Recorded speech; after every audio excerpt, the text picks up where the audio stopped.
Minister of Agriculture. You queer some windows, some winano, on an semina, a share. Akrakwaba. Bibia Bocode. Said Alfredo Kind or Atadi, and Ode Apua, you be doing common, Yaro. She said, Tell no permanent, the Becquano.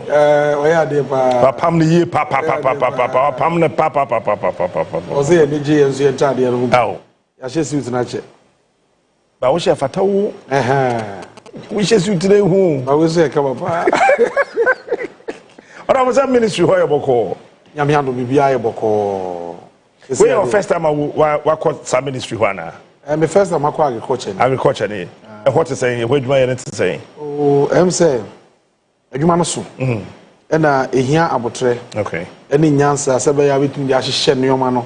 Ama results are open on sa etimi aka. Na oye leader. Adwuma nya na oye ni nyina. Adwuma kase pa ne se obekire de yenye. Na wa mobilize adwumayefo no na omu nyina timi ede akomapa edi akire aye ama ayeyi. Na within some few months here me call ministry we make me akase ministry na adwumayefo no support wa omode ma nhihya ayeye no ene sacrifice a omoye no eso na me bo ma baso pa yo gide se yetimi mobilize omo se ne ayeye ya adwuma betu akoye ama aboa kama. Wow. Ene aswe ho adwumayefo ye mama mu edamase se Ghana for ye free na da wonkwa also na captain ye be ma aduane no so Ghana for di amen ama biaka ama yetumi akoton bi ama ye na no na tomatoes ho ayeden ti ama ne bo ayeden bode ho ayeden ne bo ayeden banche ho ayeden ne bo ayeden nnuane a ye di okrum ha yenim se no an ye di ni na no na fe open ho asema na ye de wo ho ye koyenim ye be hu den wo ho se aduane de Ashesi yebenya yakwasi broni friend blep kakra. Yebenya bleps kakra se ensisi ani se aba kakra bi ni nyina betutom. Okay. Se ni se ya ha no. Ya ye agriculture no season. This edu bra edua toast, isi bra no watumi adua toast. E pe ne ba odua bi enyi. Ba ukọ other countries na da bi omunya toast nya bibia kama na. Omu dua na fe mu ni nyina. Because omo wo irrigation kama omo ede ye adwuma. Uba Ghana ha akrachefo no bu nkonta kire se nyame che ya asase a ensu ewom so okasa wo de ye irrigation a ba bi aye be ye nko ano ye wo 1.9 million hectares a betum dia ye irrigation ama ye yi. Oh, irrigable land and come de 1.9 million hectares. Ba 1.9 million hectares nyina if you come from peso, ebesi na ye kase. The idea irrigation is 226,000 hectares. Out of the 1.9 million hectares, no. Yeah, they're saying 226,000. Na ene go chere no kura yetimi nu ba bia. Wow. And 226,000 no. Irrigation na ye and bebre bi a che ama assessors see how check here. The year adwuma no enuru 50%. Enti president ma take inventory say yenhwe irrigation infrastructure wo Ghana nyina na yenhwe de ye adwuma ene de enye adwuma ba bi ho kra e be koro na nioma na mfide bi wo yatutu ama enye adwuma kra ba bi ho kra so a wo ma develop nsase no asisi wo madan na akopem irrigation facility na ya sase ne nioma ye de ko nyina akoma sese bibiri eti ye check ni nyina na ehunu se bibiri wo ho a enye adwuma na ebe dan ne yatimi aye ne yie. And the focus pa ne say agriculture basically now so come or say ma irrigation here dey a dozo. E do here EU for any French for no omo ma iska kakra ye donor support among dey bre yen. Ye ni nyina koye irrigation 47 million euros. And the core northern sector no e ho dia na nsuo no enye kra e ho no so na nsase no wa kese a omutimi ye ebro ne mo na kese nyina ewo ho. And what we have done is say ye koye dam for kra nkete small dams no e makomako edu new ones afi dada na asese no so ye be rehabilitate emu makomako enwotwe afei baby a ema na boa o ma no in groups na omo pass asena ye adwuma mu dua ba akopa na asɛ no ɛno so yebetu boreholes no yebe no solar powered yepese ne bo no yefo na ya mechanize e de kɔ afuom ho yebetu 47 esi ya award contract so omo nkotutu akase yebede ayi ne besisi so enti yebotan ne say by September na was 47 boreholes ni na ye ready na afei de wow ye de makuafo na wugina ho a I was say yie ni nyina otumi dua ntos ma ekɔ kama nti sɛ meti ase yie de baby ebedua ntos ana sɛ baby asa borehole we wo no enya de ye twɛn sɛ ye twɛn June dabi ya twɛn August de dabi but afimu ni nyina time bi a pɛ sɛ odua bi ebetuna ye ni nyina wow na now strategy for Friday de ba ne sɛ baby a ye irrigation wo bia no ye de agronomist ebekɔ hɔ obi owo agriculture ho nimdeɛ ebetumi aboa ama yatumi ahwe asase ni yie nso okay because you no cry ye digu enobae no so no captain eno so cry a problem unse sentos you plant bia ti se nipa e wo nsuo dodo e wo se enya eyasem enya broso a eyasem it is all the facility ni kosi ho na wa mfa krachi ni owo ho nimdeɛ ankɔhwe amanage a eno so cry wasan create problem anti se si apa de on say a launching project your friend no irrigation for wealth creation. Oh, okay. Irrigation for wealth creation. In the sea, I'm not say irrigation infrastructure. I call from now says any. I don't do any no. You're the answer. In fact, I was say next month. Ashamai, your irrigation facility be oha. But a fan say ya, a fan kakrebi na year juma. A fan say no next month. Me the contractor be koha. I was say within a space of 3-4 months. We na yetimi commission edema omo e ho no ye for rice omo di dua emo se be ya ometimi ede adua ye wo facilities bebre wo ho a se si a ye ho adwuma de ma contractors because man panyin say ye be ye foforo no ye mod ye wo ho no so e ho ban in the accelerated areas bebre ya ye feasibility studies no ya ye ho adwuma ne donors na hia ya ma hu the need ya wo say ye irrigation omo so nyina tia say ya anya irrigation na you benya problem because last year sika bind the call agriculture na a penny see one off dry spell no buy nyoma ni nyina hye akuafo ni sika ekɔ hye mu omo nsa anka aban no so ɛho akyere e ma ekoba se obi a ye de eburo ne monka ɛwɔ ECOWAS no na ye ni choice ye sa akɔ so omo nsa mo ye bosia bio in the last year Ghana ko bo be se ECOWAS ye last year ye sa twe letter say ye onse ademobro ne monka ye ntimi ntua ye ho asan kyere ye ye sere mo a mo nsa ma ye bi nya dai enka ho ena ko was oh de de ma mo ntimi antua ntimi ma mo de say be ndɛ no mo se da bi ahwe nso makom nku omo nemom ye waduane bi wo Burkina Faso eko was omo bi wo Burkina Faso nti omo ye mpe trucks na ye mfa nkofa aduane ne mra se be ya ekom emede oman ena na Ghana e work se be ya ye benya trucks akofa ena aban sesaye ti aban sesaye no samre no kura no ye ntime nya trucks emfiri anko Burkina ankofa eho aduane no aban sesaye no mo ba me ho se ene me arrange trucks na nka ye mfa nkofa aduane mfiri Burkina Faso emfa mra ena me se no ye den ansa na mo ma me hunu letters aye twere ko se ye ho akere ye fan de si enough nti ye san akɔgye bosia etoso mienu no ena me ka twom so ma me wama na menye efom adwuma kakra na ye hwɛ nia yebetimi aye na obi ti am na say ye wa aduane kakra o system ni mu me ma mani nkop abi asɔre bi say Savior Church na omo de aduane sie ye bia omo de aduane esi Eja Abraham ho edi captain me ba office no 2 weeks ena me kɔ asɔre wo siem atoko siem because siem asɔre e me a church member ena me ne Eja Abraham ne mpanifo ekɔhyiae na nya mesi enka no kore I was here boss Savior Church abaso se baku adwuma mu pa adwuma a omo ye no asem we no waboso enya adwuma ketewa emo a asafo no de asie ebura omo de asie emama hotoso se eba de adi bia ye waduane kakra ye dey esie ba bi enso yiri ye o Volta region mepe ne baton ne those areas no obrahim emo mako 1000 bags brahim bode kasa kase num banche kase num bayire na di nyina akọ Volta koche enya asem ketewa enti mba ye na nam ka kire ECOWAS fo no se omo buru no omo se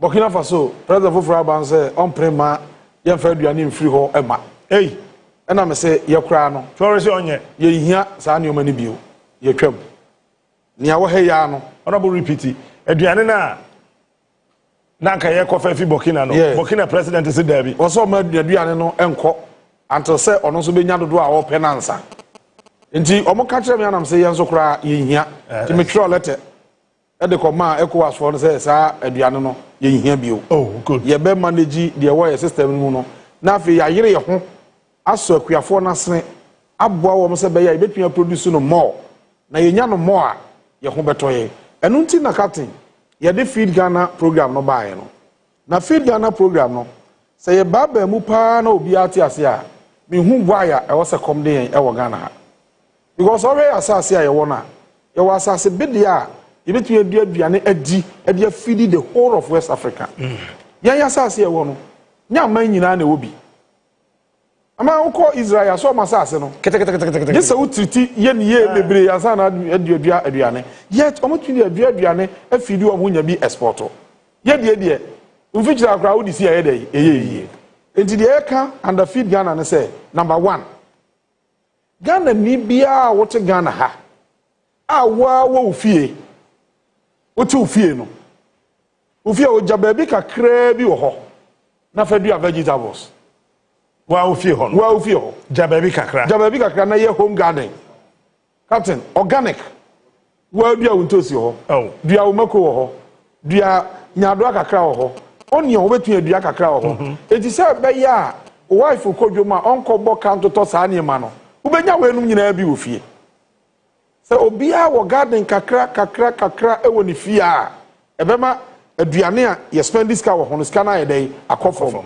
afebema aduane nso so abu ama obi anya bia ye dey adi then captain yesan say when we say ye wo institutions bebre wo Ghana military asojafo bebre wo Ghana ha okọ other countries a asojafo no wo mfuo ba captain me catch was Ghana ya sojafo mfuo a omo ye na fi we no obebo wo sama asojafo Ghana forces me catch ra wo ne omo ye fuo se omo ne ya ba fi Ghana ya frɛ wo mo mebo minua omane bo ama abaso se me ne ka se o se Eric me ka to se ka bia ye de ECOWAS e wa aduane ho no ye Ghana sojafo ye be produce ama ye tuatua sa aduane kana ma ye yi na me ka se o mu di agro omo de sojafo no ba ne be trans feed Ghana aye ya arrangement omo sha se DC ano omo ye 100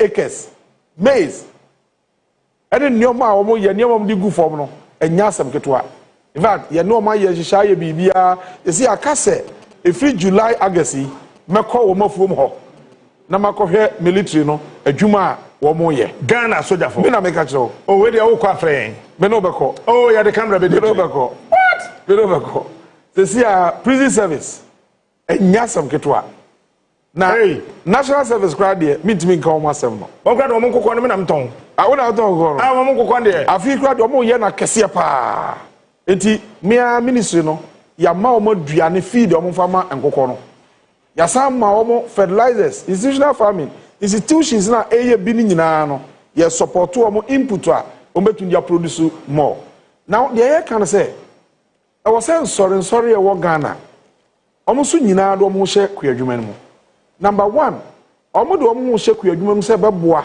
ama aduane abu ama obi anya bi adie because sorry me didi amen no obi eba sorry a asofo no obi a ho beto no then number 2 revenue generating activity dua bro no udua wi a aban beto se udua wi na unya ba bi nton na na kwolo yen se wadua no wadua wa ha unya ba bi nton me dia ampesa me yen se ya dua ma na bu na me fa pressure nsi finance minister as fasika me nya dai yankoto and president mama ka kire se ye warehouses na ye wo no ye nya ni nyina yi se ba ye aduane ba ye benya ba bi di ai dai e di agu etimi ne ba fast stock ya transfer ya nhye ye hu nyina in fact next month nko silos no ye wo ketenkete ya 20 tons enya be 16 okay me say akrache for no hwe strategic areas yebetimi di akosisi se ba ya aduane yebetimi aton kakra asiesie wo other areas a ebeboa ama bibia akokama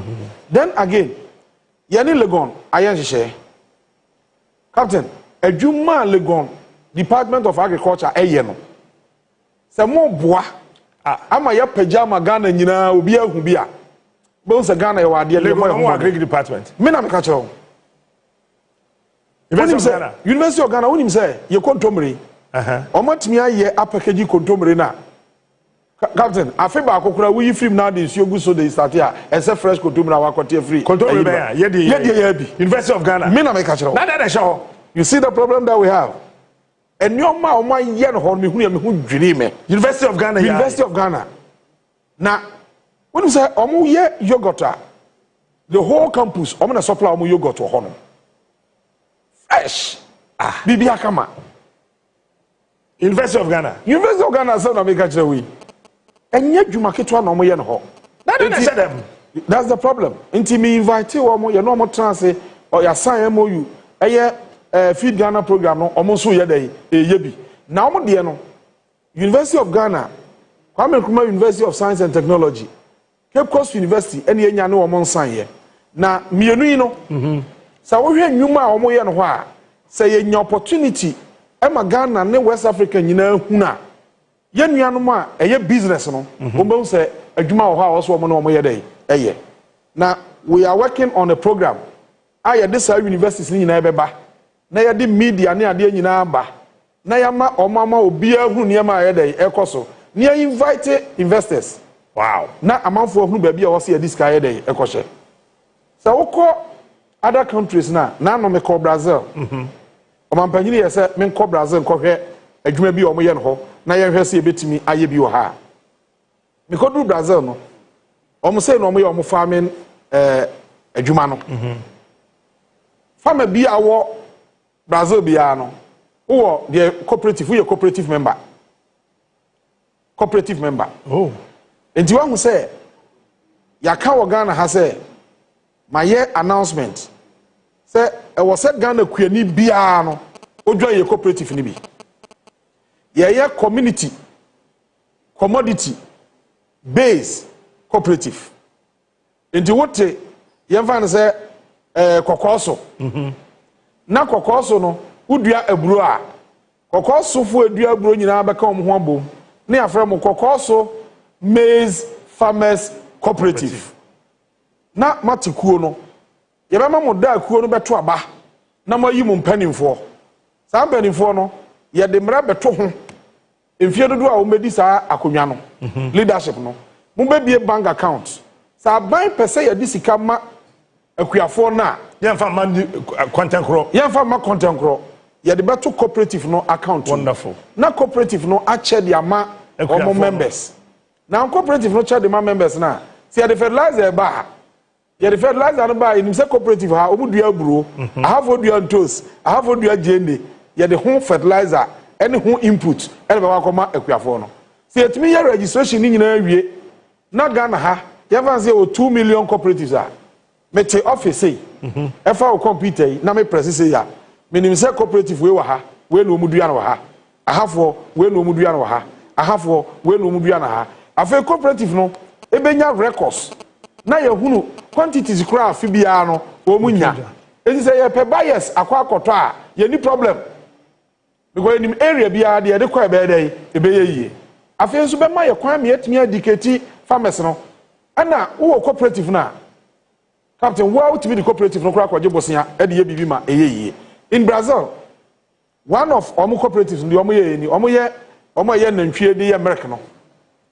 Captain tie me de me tio pa omo de nantwie de ye milk no akuafo no forming cooperative no e na omo de omo nantwie de ye milk na omo koton no omo say ah ya kura milk nko an ye ton ye nya huska ada ne yankopa bosia na ye set up your processing plant na ye fa ye milk no ye fa nya yogurt ye fa nya cheese ye fa nya butter na ye nton ye nya sika mo so mo dwene ho cooperative no mo ko bosia o he e no mo ko bo minister for agriculture amane e na minister say ah ne mo me ne bank nko kasai om ne bank na bank na say ye betu ama cooperative no bosia ne mo say ministry no betu ya di agina mu ama guarantee e de ama cooperative no dia ye de bosian be wa kofa mfidie no ne abetim e de ama ne supervise ama akuafo de aye adwuma no na omatumi de atuatua ka ana minister no guarantee ye say factory no aye adwuma mo matua ka awie last year October no ana om say faso aba no omo ncha kakra ma akuafo no eye cooperative members no member bi anya $150,000 Asana aka no $150,000 eno ye waton wonioma na wie no processing na omo ye no now omo already market because omo our processing factory esi omo fuo no nche ho a enti unya milk na wo de call ya na ato omo company ato na process na butter aba na yogurt na ha cheese na ha omo ye 14 products no omo wo outlets we are company wage way quantity way company wage way omo export to because can you imagine hwe nipa dodo asanya akuafo na manso ene ya for omo workers e wo ho ma omo ye adwuma meyi some model way ena wampanyi mama me call brothers me nko hwe na ye nko sua se be ya ye betumi aye bie now me bedru ye no maka se ya announcement ye ni stakeholders ehia ye se pese farmers nyina form cooperatives cooperative no yes o form keke registration akuafo no nwene ho o register with the Department of Cooperative also tueska mo bia nwene ho sesi a o de o form cooperative no mayen ye nya hu se cooperative no ya form ya wi a yenya ye ni Department of Agriculture beba a cooperative beba ye be hihye ministry no ye betua bi amana ye fo na obi atumi a register omu wi a na ya mo date omu be ye omu elections omu yo omu leadership ni wi a ya mo ma ye omu account ne age account details ni nyina e de aba ministry e the extension officers no ye deploy omu a wonim cooperative akwa kire omu de okoye education ya mo omu ye be mo contact ye be create center farmer service center wonim ye farmer service center so at one say president mama de campaign o say ye create the friend of farmer service center no this city be a agriculture be a o say create bi ho ba ye ni sky ye betumi aye ni nyina twice nti this year ye say ye be ye mu 50 na 50 no ye wie designs in fact omo be ye designs ye do omo call Afran planes first on say Afran planes no ye dua nua no wo ho pa e na aban da no so start irrigation projects bi wo ho a edru ba bi a sika ni ho ye ntimi ye toa so ye pese ye wie sa irrigation ayini nyina bi ho kra ene ye ho adwuma ye budget kakra ye start no ye di bi call se be ya ye betimi awie na ye center ne sen ukoyefu a opetrata kanto amanfo petrata do obi pe de ode be plow asase no ode be funta masase no kama onya bi obi wo ha wawie no pe de ode be dua ye friend seeding machine wo de ebro no guma na amu no guma eno a be dua e de akọ e de amaw wadua wie no e wo so onya de ode be hwe eno bayara akopem se e be dru harvesting o harvest a afidie be combine harvester wo he obede no wanya bi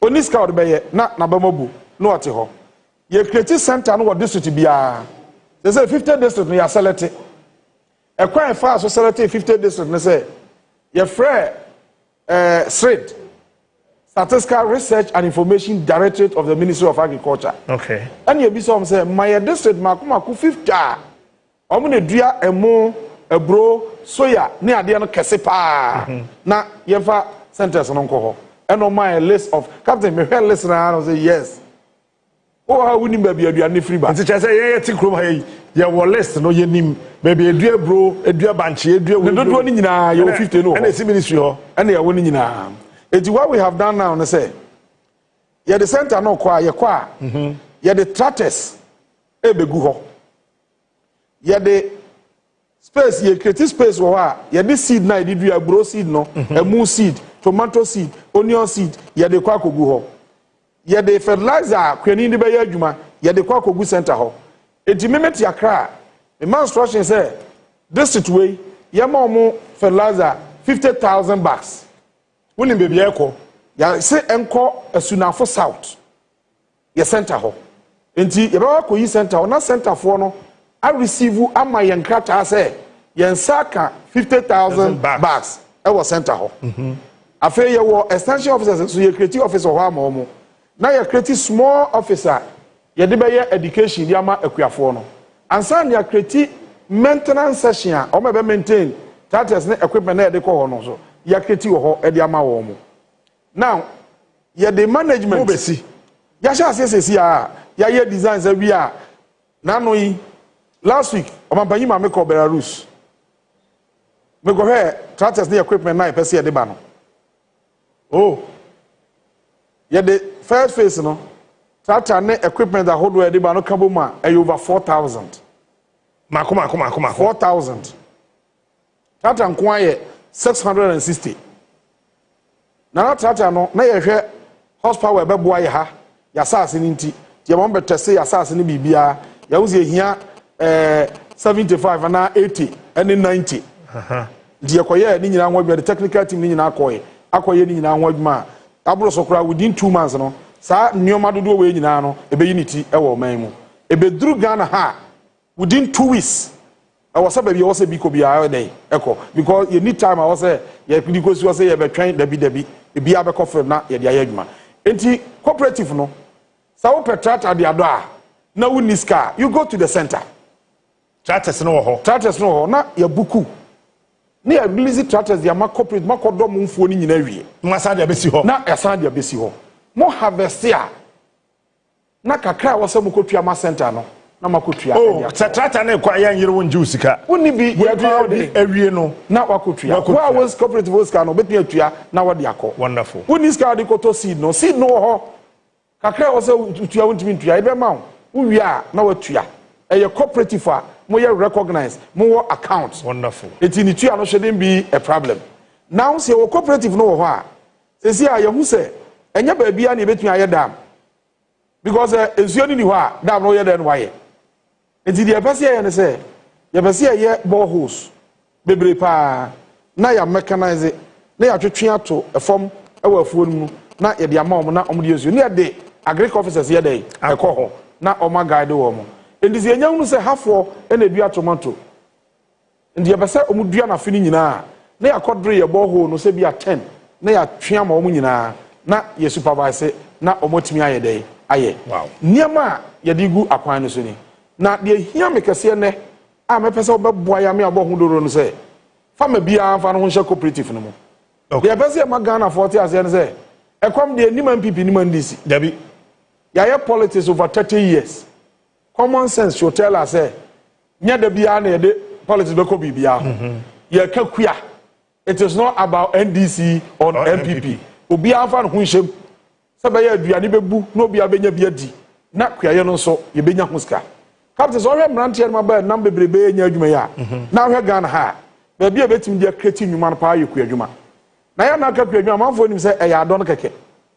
Enya no nko an. Wa don na wie no. Okoton de ama company bi na company na process the whole process so offer nipa bebre baby o mampanyi ma me ko hwe Poultry for instance o me ko baby ya Poultry fu no ye nkokọ no wa ha ene ye de me ko baby a o me de nkosua no hatchery ho a mo ye man nkokọ no piepie no ye de me ko ho nyina ye wie ho no ene on de ko baby a nkokọ no nyina ye kum wo mo no baby a be ko bia nso adwumayefo bebre Wama ede nkokọ no ba won bedware wo mo. Wama won dware wo bi wama de besensa afidie so. Wama gina afidie no ho hwa sa afidie na tutu wo mo ho. Wama gina afidie no ho sete se be ya tutu wo mo wi a afidie no betwitwa. Wama twitwa wi a ye wo pa bia bi eyi a wo mo san yitu ba bi a wo mo atwitwa. Ansa na wi a akọ packaging, wo ma package. Ye wi a cold stuff wo no so e di akọ ba bi ehye. Ye wi a omu ye we nyina wie a ya package dia kogu ba bi o ma de cars befa enso distribute. Can you imagine jobs be create? Until the opportunity exists. Obi biara o woska biara no. Ba bia o diska no kwa e be ma aye kese pa no eye kuadwuma. Until ye invite ye nuanom politicians, journalists, any ba bia obi a wo biara no say onfa no ho enhye kuadwuma no. In fact, farmers they be in this year no. Ya word ebe ma no. You be choose primary school the whole Ghana. Otimi ye school garden pa efe no. Repeat it. primary school this year farmers award farmers day na ebe no ye be ma district bia no choose primary school otimi ye school garden power district no or what the best school garden primary school Shamisem Eric Nyamisha that's it now your both primary school na baso at the district level after we are secondary school JHS or you know who you have for no pa was school garden that happen show no ya so ya bebo na baso secondary school or you know who you school farming no pa no ono so ya bebo na baso ya pon after university feed Ghana what didn't want shame I na come it's from primary junior high secondary university yes obi a wo ye dika ka tro mo ye no mo hyehyia so mo nyina ya the letters call obi anya feed Ghana ni bi in fact me wo hot ma bo school bi send me pictures ya bro ha na eduru no we send me ya ye school bi kra send me also omo ye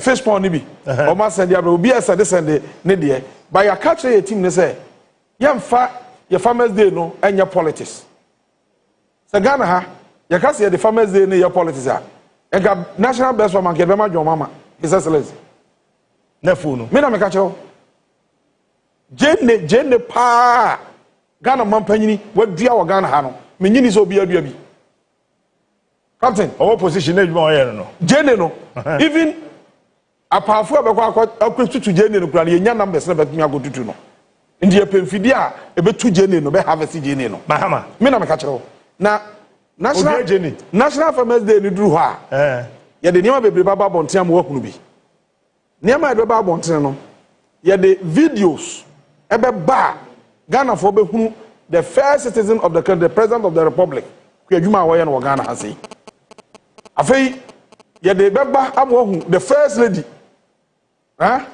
fish pond pa wo ye eni adwena ye yi afri mu akoton ama Ghana fo nyina ku adwuma mpanifo bebre ye Lordina I'm telling you today. It may catch us say, Captain, so we nyanya for the video we are late. Dabi ma start nkokon ketenkete no won kan kire won. Sha! Me ba be ho nkokon me ba na say o space nko a. Ye be boa abemu aye kese am. Won kan kire no abo. Na watimi aye. Won ba me 1000 kra menye ba bi do magu. 1000 crores.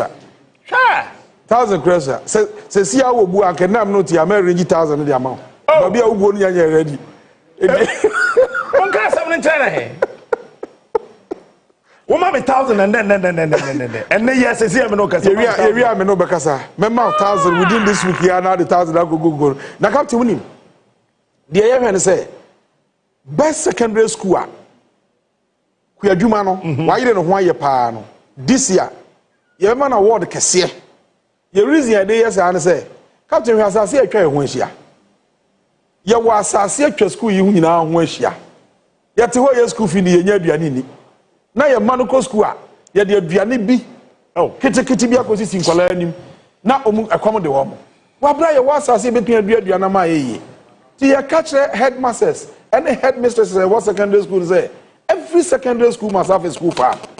Me have my secondary technical school go so captain ye koye ye dofo yes na ye wa bro kama ye kokoni adi so say yes afofo ma ye wa aduane we did me now tra book no a ohun hwe usia dey all right e dey na ye na dey ama ye ni abre secondary school farm na nkora na say captain unim say ya create impression bi Ghana ha say ado a punishment because a school nurse were born here or breaking school rules are near Kocaine baby a man said do apam you try me mama it did not mean say ado a punishment enti so ba no hu obi a wodo bi a o say obi a wodo bi a on there I said the 3 nya no wodo but okwa abrochira one man do na yes kafo one man ye farming no one man yes kafo one man ye professors ni ade no when papa adwuma bi aye kwadwuma na nani ede e wo enti epese enkora na ni je kwadwuma no ho no bia hu se eye adwuma ubetimi dia bo obra e dia nya sika eye sika kase a obi antimi na onya hwehwe na obi anso ani aye de age ho bi enti besi na de dawura ya bo no Ghana ha se secondary school bi wo ho na besi na nyina wo nya garden ni bi dia na chese akwadwiro no wo ye onya award ni bi na wo mo a ayiro mo ye in fact secondary school bi eba me ho from Ashanti region okay headmistress no ɔne ne team fro car eba Accra sɛ ɔmpɛ feed Ghana na yɛkyerɛ ɔmo de ɔmo nyɛ yɛ no ɔmkasa wie no ɔmka kyerɛ sɛ nkyɛkyɛmu a ɛdi ama ɔmo no yɛmmra ɔmo akyi the next 3-4 months ɛmɛhwɛ adwuma a ɔmo ayɛ yɛnya nkɔ hɔ no mema yɛ directors bi sɛ ɔmo fo ɔmo ani hwɛ na pictures ɔmo de brɛ no headmistress na tetrata so ɛna ɔyɛ dɛn ɔclear land ɔmo de yɛ adwuma no school no de yɛ farm can you imagine this headmistress no na captain benya sɛ school na wɔ o poultry farm ketewa bi wɔ hɔ na nkokɔ yɛ ato nkosua na Onua school fu adi na yɛ bɔ yɛ nsɛm ma headmistress sɛ ɔde ɔmo ayɛ nkosua di I mean wɔn nso yɛ adwuma yɛ den ɛma wɔ akora sitem yɛ formal nti ɛnyɛ adwuma a amanfoɔ should expect sɛ minister for agriculture nko a na ɛkɔyɛ ɛyɛ adwuma a yɛ provide leadership na yɛ mobilize nipa ni nyinaa na yɛ tumi ɛde ayɛ na now we are doing what we call agri-business ɛnyɛ production nko a na hia yɛ si ebedua no nko a we are looking at value addition sɛ yɛdua wie a ɛbɛyɛ dɛ ne atɔ si ebetumi atɔ a ɛwɔ si enya wɔn mo a ɛbɛ process na ɔma set a processing plant no nti yɛwɔ tomato factory bi wɔ ɛma ha ɔmo capacity betumi a process bɛ 60,000 tons ɔmo no complaints ɔmo nya tomato no oh meanwhile ɔkɔ boodi a nanti ɛma ba adua ntosi nso dua wie a ɔmo nya tɔfoɔ ɛna meka kyerɛ ɔmo sɛ mo na mo create problem no ɔpɛ raw materials adan na wo link up ne yɛnkyerɛ baabi bi wɔ na nkɔtɔ ma ɛdeɛ no ɔmo kasa sɛ ɔmo ntɔ mini processing plant a betumi processing tomato no kakra primary processing ɛwɔ ɛhɔ boodi hɔ no na wɔde akosi boodi hɔ enti boodi tomato fo no do wi ana watɔ yes na watɔ waba me hɔ na no sɛ yɛnkɔ yɛ irrigation wɔ hɔ ma no enti yɛgu so yɛ ɛho adwuma wow na ɔmo atɔ na ɔmo process na ɔmo de aba factory hɔ na factory ne de ayɛ adwuma yɛmpɛ sɛ kuani biara bɛdɔ ne nɔbaeɛ no na market ayɛ problem ama no ɛno discourage you wokɔ yɛ na yɛntɔ a kapte sɛ wo no bio ba sɛ market no wɔ hɔ deɛ a obiara betumi ayɛ ama ayɛ yie then nkokɔ na woka ho asɛm no nkokɔ nketenkete ɛnyɛ yɛ program no ne nkokɔ nketenkete no ama nkokɔ nketenkete na de ntia sɛ akɔba ni nyinaa de pa yɛwɔ poultry farm to the table program yɛ monitor poultry no from the farm akɔpem sɛ bɛkɔ table so ɛbɛyɛ aduane ama yɛ die no ɛno na yɛhwɛ no sisi a enti sisi a no yɛ identify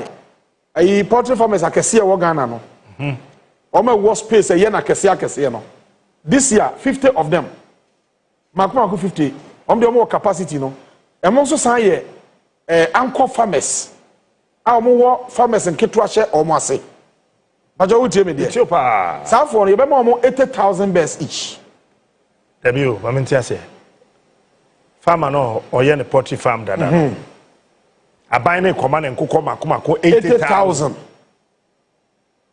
yɛde 80,000 ma na ɔrɔbɔ wote Onua TV so na ɔka sɛ yo maka no parliament koraa ɛna no nya de ɛbɛkyɛ it will happen within the next 2 months poultry farmers na wɔ Ghana ha kɛse yes yɛ ma obiara nkokɔ mako 80,000 50 yɛ select 50 of them nti yɛ producer carbon mame 4 million 4 million 4 million bears enti yɛde ma ɔmo nso ɔmo no wɔ facilities no wɔ hɔ dada ɔmo wɔ experience ɔmo de manage wɔ ɔmo yɛde ma ɔmo a yɛde aduane nso poultry feed ni bi ɛbɛka wɔ ɔmo ho ne nyinaa yɛde ma ɔmo no yɛde ma ɔmo sɛ loan ɔmo wie na yɛ tɔn a na ɔmo tuatua sika no nkakra ɛde ama aba ne yɛtumi de atɔ foforɔ nso asan yɛ dɛ ɛde ama nti aban bɛ ma ɔmo nkokɔ 4 million ɛno deɛ nka nkokɔ aka ho ɛno deɛ akɛsefoɔ no asa yɛn mo ɛbɛyɛ 1,000 2,000 yɛnyɛ nuru so koraa oi sorry yɛnyɛ nuru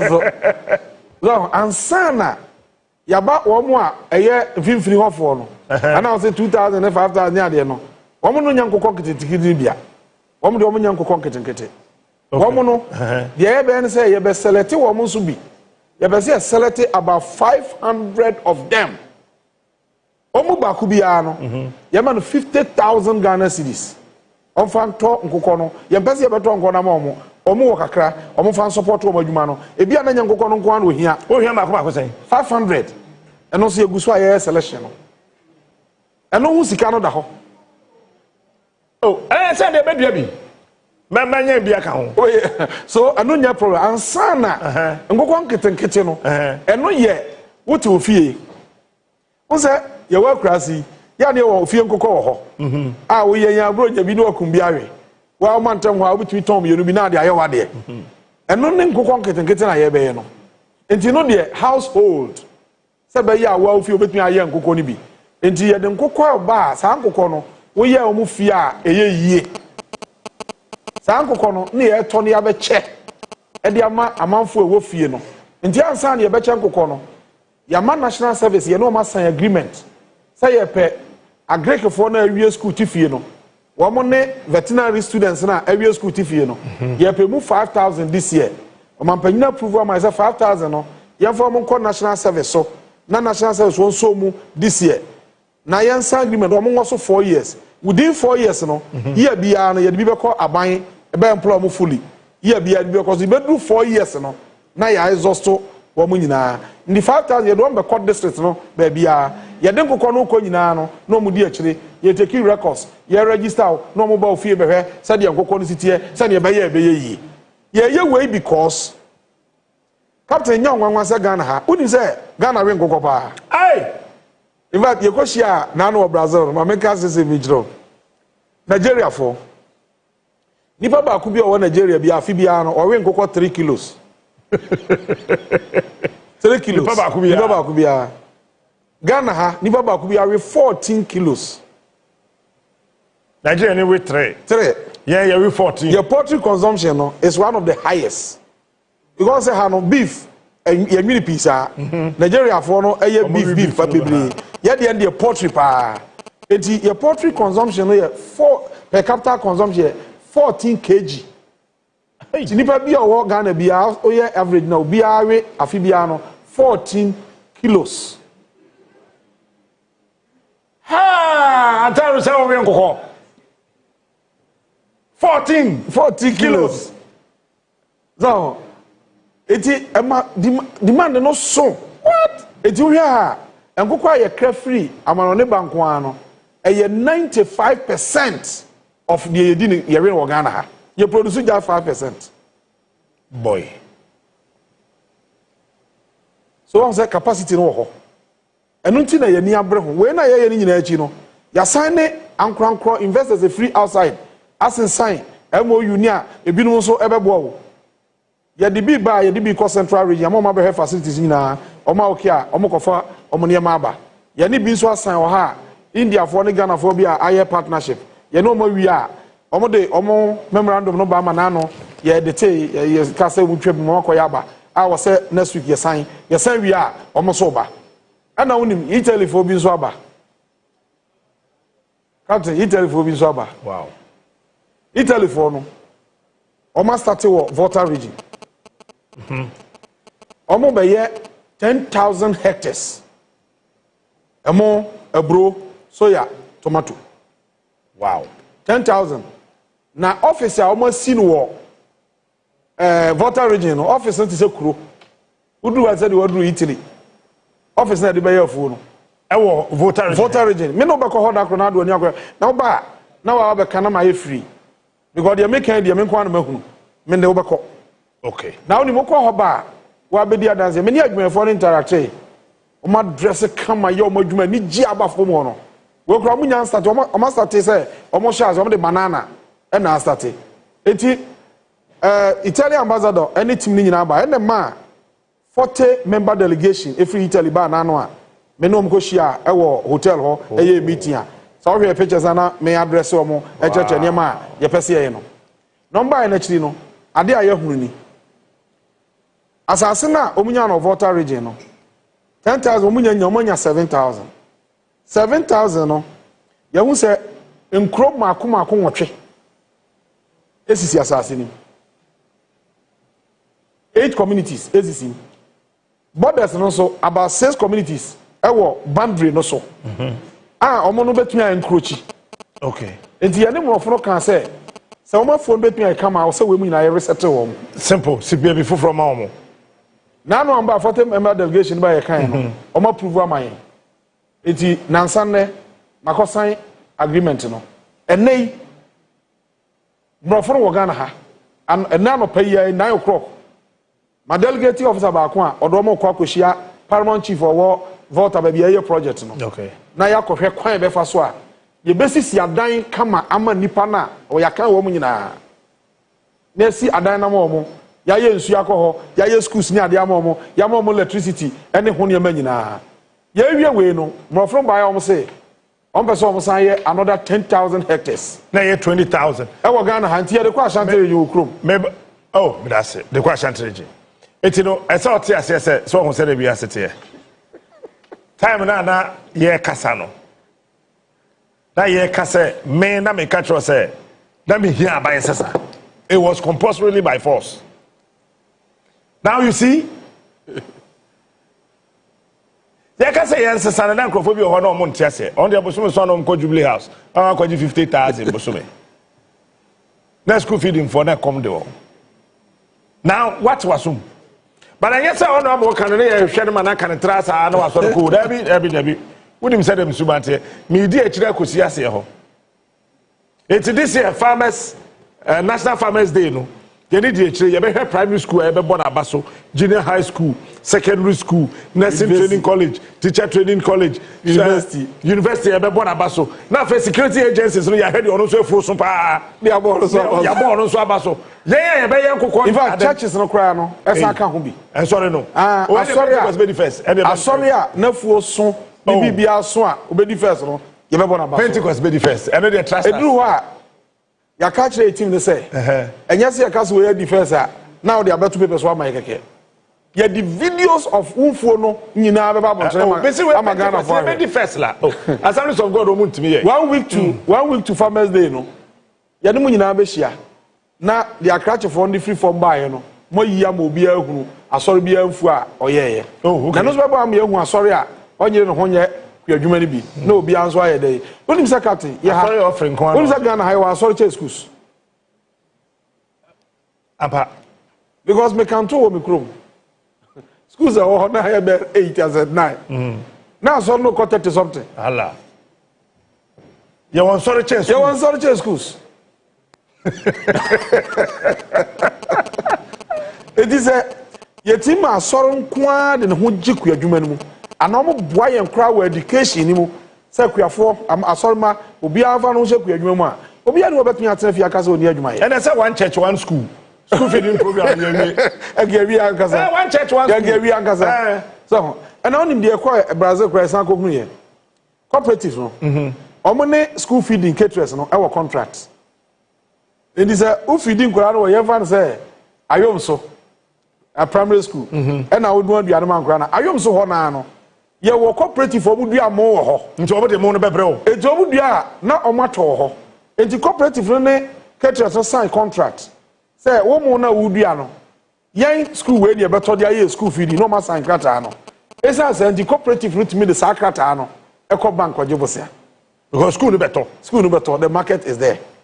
Farmer bia wo ko dua de bia no de owen so dua wi a be dey ye beto enti say school no beto afri won ko a ade na wo say problem now ade a wo say Ghana for ye hu ni say there is nobody anywhere a ofra broche wa be o man we yie e de amaye obi a wo ba bia wo ni interest sakwasi bro ni interest a engwa me say na nan man ko chichiri ni krom anye hoyi e hoyi ye wi ni e ko ha wo se da bi je so oje visa first no mo for so ye na nanom na do mo ko ye free aburo wom edom koye adwamo mu krom ha yeyi ena wo ko ho bia otumi kodu eso krata anya ni asan so wo hia obi o enti nya de omo na beba ba ye ma ni yi amaye ye na wo se ye de wo tifie wo ba ni adwuma ye wo kru ni adwuma ye wo fa si ni adwuma ye obusuan ni bi ni adwuma ye aban se o se kreti adwuma ma no aban kwa ntumi kreti adwuma no nya de enfa ma no bo amien kreti adwuma ko odwoma wo ko ya akoko si wo free China wo se o me to China akoko na wo sika na wo de to China akoko no ekwa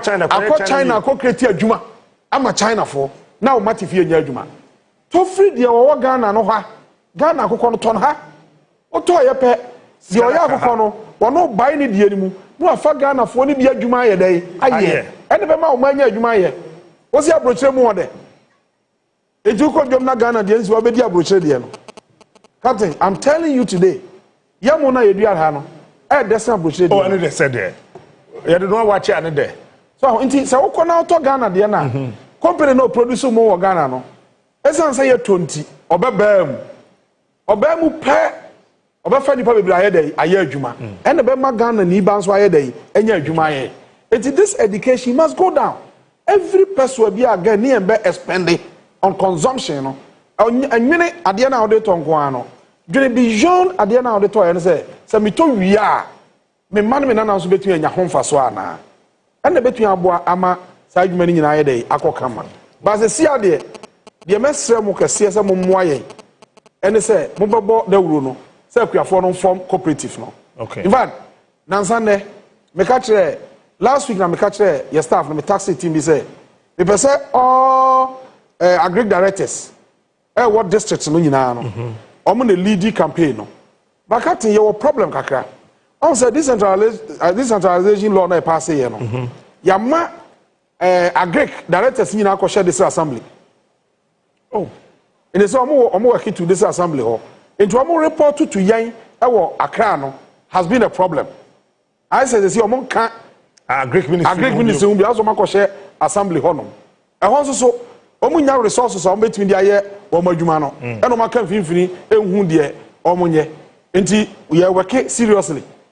Ye work something e de akoto omampanyina nim akohwere na discuss be ya ye betumi afa kwan bi so na on fa ma de mamo nanka yenso kura yenya agricultural service said ye wo Ghana education service no yenya Ghana agricultural service. Okay. Nanka yenya ye staff ni nyina hye yase na ye Ntim Fordjour nye ye adwuma oni bi nansan ne makachi for me kan no say chief say see akase ye koye the city bia ye ko share directors na sika ye de be ko fuel cars ne ade be kadodo ye wo system wo ha ye ntimi nye Zoom conference na ye nya directors nyina wo so na ye no omunye meeting no Captain omo share regions nyina one day the whole country 16 regions no ye be ye no e bia 3 3 3 4 4 ye share ni nyina we do one day near we meeting the whole country yet the office or conference hall the board director we also me online near your presentation no more bisa questions near chese the obiansi nye no near keke biom si be hia template ya template na ready ya ye bibia no bia se near your comfort. Can you imagine this? Omo ye willing so be ye adwuma no so the hia say obia ye ba motivate omo na obia so de ho ahyem bi but Captain can tell you say nyame ye adom na say de omampanyi dwoma ma na ni abre say wo de agriculture be ye o ma yie no sa afi we call na afi bi o kan wan call mfie mienza no Ghana for be hu difference kese a obia be ka say o hu bi da ma me fa won free wo mainstream ministry ho join the dictionary campaign no na wo ka koko hu ase yes koko price said the tie ne ade aban ne sisi say koko prices ne to say Captain the omno say koko adwuma de o boso da bia na mani abre. Okay. Senti ni say metie koko ne yare hwe me. Oh, okay. Koko no ya wo mitum ma ye koko adwuma no from Nkwala abrim me wo koko afuo ni bi edimi nsa de afuo ni ye ni sitie ena menim sane akoko nso emfaso wom e wa amanone in fact so ko ba bia Ghana dia ya agi nyina ye koko any football come to utie me there exactly because ba bia anem ro football share bia aka Ghana was oh football koko because the whole world they produce the best koko ye koko e papa che wo bia de na e wo se akuafo no e benefit kese e free koko ni na da bia ye ka se send this your bamba power ye hwe se akuafo no yie die no be dey e be koso e pe se akuafo nya sika no kese ye dey e free ba nei mintimi nka koko no ho asem wo ha because ye nhihye mu ye ba ye no koko board ka amne koko board e jo mampanyi se be ya ye betu ya handle ka no adandan no ama aye yie no ye yi koko board na free Minister of Agriculture. Okay. E dia call finance. Okay. Se finance hwe na koko board ka ni nyina no ye ntimi nya ma koko board nya asomwe enti ne se metra wabra me colleague minister e na hwe ho na meka koko board nsem bia na ma anye ne yie. Okay. Enti ye ma minister na e hye na se no ono anka but NDC de ye ne koko akuafo no woni se ye wo records no ho atam bia ye ne akuafo di ne ye enti Ghanaian show expect say ye be ye sector na ma ye kama ama akuafo nso enya homfa so kama All right. we in common we said it. We wa osha. Enti we ye bebunu ene abrantia shenen so say Kwejuano is the way to go. I say ya monsieur ankoko me mamito 200 okay me for 200 and count me for 200 and count when started to wanya nkusia project bi a me ye na me say dem me ma say honda hokwa now they are here yan fa ankoko no ngum me space am won me to the be 3000 gum e ma bebre wo fi akoko no 10 gu a ofia ti Koko nkete ade no ho ma me ncho trick e wom fa 10 gu a ofie je 10 pe gu ofie emo na madi na de ase ne de aka na hwegu om ho ombe soso pano na nkola ne di ye na de kai na bubu se ya fegu om ho nkoko ne be soso akoko nya de onum nsuo bebre akoko mpenchene said ye de $1 million said ye de tonchene ko Jubilee House said be to aduane ma ye bedie Jubilee House and chilling $1 million. Say no more the year chalwutu, so the year day. I could come pension it. On an few was 3 months, 6 months. Uncle Kotako maybe and to come back now the back who ship into ship we corner we ship 4 months. You remember I was there and crack could because he had to be 3 months is over $2 billion. In fact, crack could come marry. I could always did 36 years for free gym. Ya want the pania wow. Udi ya na ukidni. Ori ya na ukidni. In fact, akrachi for no crowd ya base. So we nkoko na ekraba na. Yan de no e more nutritious. Ya de no de udi a eboa ma unyini oye kama no. E wo ye de no more. E che free eno ho aba no. Mo am kokoo fu no ho. Wo be chichi bi, ebi beka. Ja omo na nkoko na fu na se. Na ya na ye kro no. But I know the problem back on say I'll say what Equiafo were various parts of the country, regional level, district level, community level. One by then, we access to more and more crying. Good. Says here, the end say, Yami Adma, Metia Abros for 2 weeks. May invite media in my office. Hey, 2 weeks are now my ending of the month. Yet the Nanti and Mabawa Makumaku 261. Obia ebe man moto mono ebe ma obia nso computer moto mono omo ye agric extension officers yes officers are for kra ye do omo field feed Ghana omo ko boama adwuma na ko kama se be ya bibia beton fam ko bia no ye beti directors no omo directors no be ya adwuma se be ya bibia kuta ne laptop bibia na wa send information aba ya wo system a e wo ho and ye develop no se si aka ho say nya ye center na pe na ye cooperatives no ha captain bibia be ko so ko adwuma mu ba bia no ni hu nya din bio na captain Ghana ha na kakra me di minister no say your problem World Bank atimi aboa ye wo mfidi a me no ka say ye timi ni hwe wiem ehunu se nsuo beto anansuo nto Minister of Agriculture you be oh David no. About Abenra. World Bank aboa me aye mfidie wei. In fact, ye wie ye nchei. Omo hyase dada. Ba wie nchei. Ye wo mfidie okroma ti hwe wie catch and say so be. Na ye ni no akra nko ho. Ye was selected this is bebre aye mfidie ni bi wo ho ma. Ni nyina ye sa adwuma no. Etimba ye mafre Honorable Sam George. Any team ya transe. Maka che Sam say Sam. Ye was information wei. Ye pese ye timi de ma ye kuafo no. Enti maye kwan ya bet me ascending wo mo system no so free e dey ama akuafo no kwa prove ama ye enti akrachefo no ye ho adwuma enti weather say nsuo no beto say nye say no ene se enya akuafo no nyina data wote ho beba ofo no so but the empesa no nko a enti ye pese ya no muhia no ye be mo mampanyina lanche no nansan ya na ye de journalist nyina mo ba ho na omo de bape na ye de amamo na mo so bo hu de say ha Minister of Agriculture and Feed no ebi o ha esi nsuo no beto say be mo boba bia wo bia be mo okohwe no atwani nyina be kira manfo esi nsuo beto say yesi ha be say be ya weather no e be guide ku adwuma na ye dey ye no me mon ka bibia bi wate yem ko wate ana se bi Ghana ha nyama e ko ade ba ko a mesre kakra ye yenuanom nursefo a e ko strike no okay captain oba time bia wo wiase bia no eda wani je pa ne se wo ma ye yie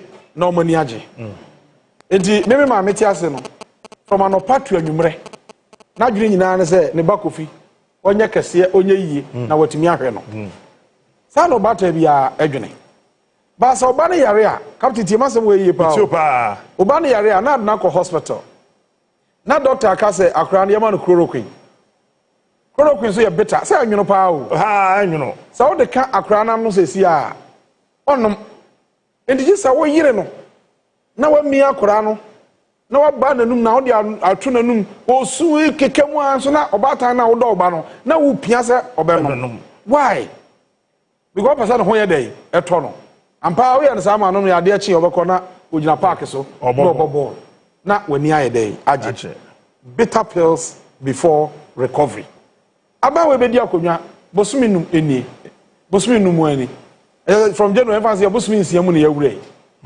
your first budget and you presenting in the budget no ya kama Ghana fo nyina ati ase se e ka eda ya nim a ma Ghana akodi IMF no eni ma bebere wo hon ma just ye yire ho twitwa so ye say ye hwesika yie ansa ye tumi aye nioma nyina enti 6 months kura no o man panyini se ye ni ni wo Onua ne Jubilee House ho ne di no se be ya emfa camera bibia ye bia ye katekate course se be ya ye benya sika na ye di oman na si yie se Ghana esi yie ne sika se magina yie na ya nurse for se ye be so bia akra nya card dam ne we sika na sa ban ne ye mo ma nya ban no ne ye bo na baso enya ni monyam na ban ne nya ba ba bia gina se si e captain so we budget represent ye ya ba woni tua se enough form because ye be fra konwa na February na ka ye de no ebi aso a wose ye dey ye tua aban na atumi aya atua ka no ye ka ne bi so be so July August ya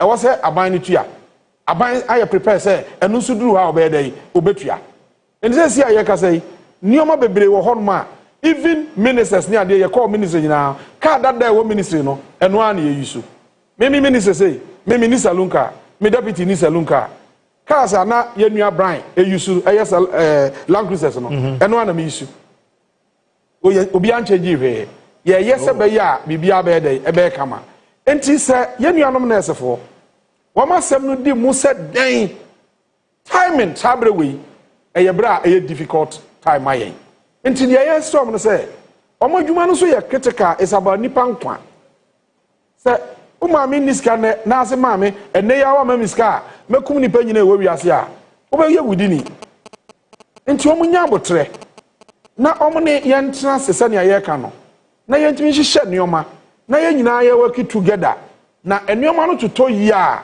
ehun faso no eye omu nyina ye dey edia basisi ade omu ye na nipa bebre wuwi se kina kra no ye sansa je yakonya bosia de abrewa nipa na we beda nya omu life no back enti omu nkwa adwuma na mpanimfo no engage aban na yenya nhihya a ebetumi aboa ama bibia aye dey ayeyie na I think say half there enfendi agro say ye dey strike ne be mu a na ye ya ye dey aha bi because nipa no be wu no undi nsan fa na ye dey e ma back bio ti e be pa omo chew de omo ye dro na ye sere wo mo na omo nsan kọ na moa ma adwuma no ye dey enkoyi kada say pacho ye dade ho aba ye ba ye betra de akade so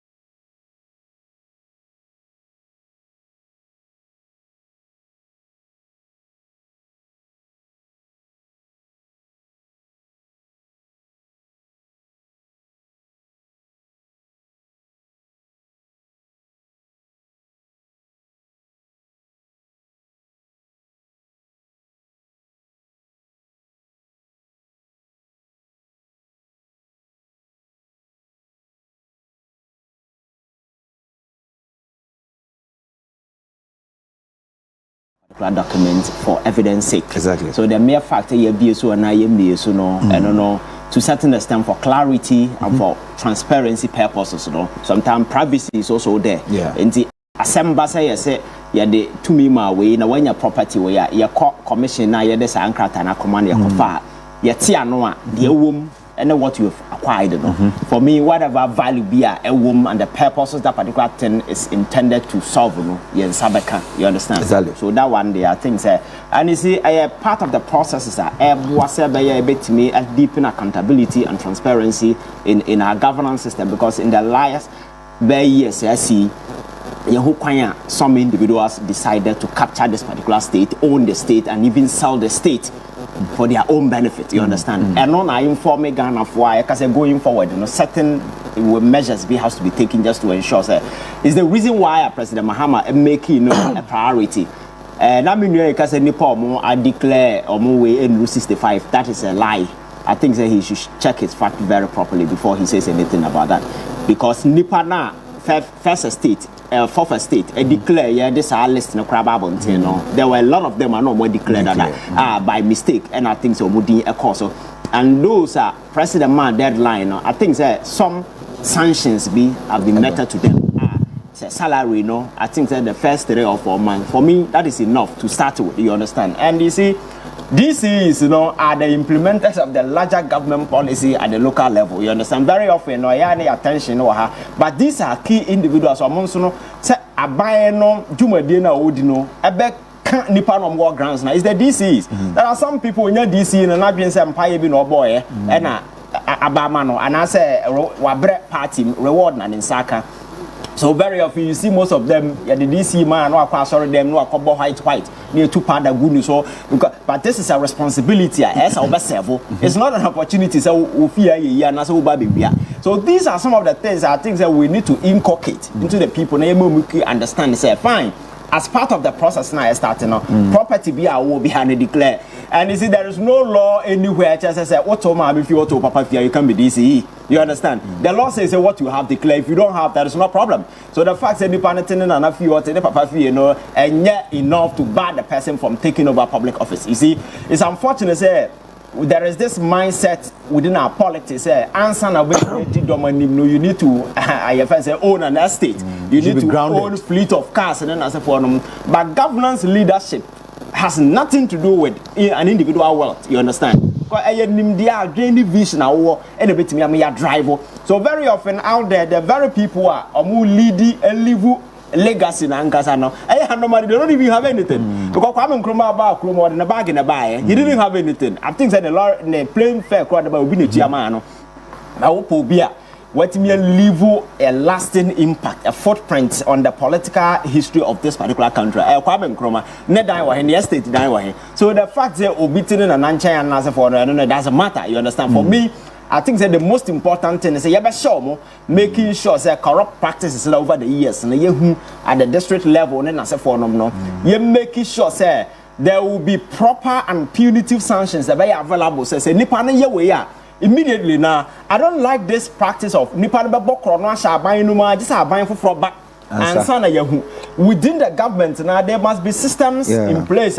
Bet me, I filter, I check some of these individuals over the years. I'm a corruption and as for rampant. See, to me, yes, I need money, I check his money. For me, I think they bet me, I boy, I might fight corruption to quite because I never acquired DNA Ukruma has to do with some of these things because people think that when you're to be in power because the party the alliances and the relationship will be Madam for the president in Ametia. They don't think that they are accountable to the people. For me, I think that this whole asset declaration thing is important, but it doesn't mean that enough for me give us a closer to corruption.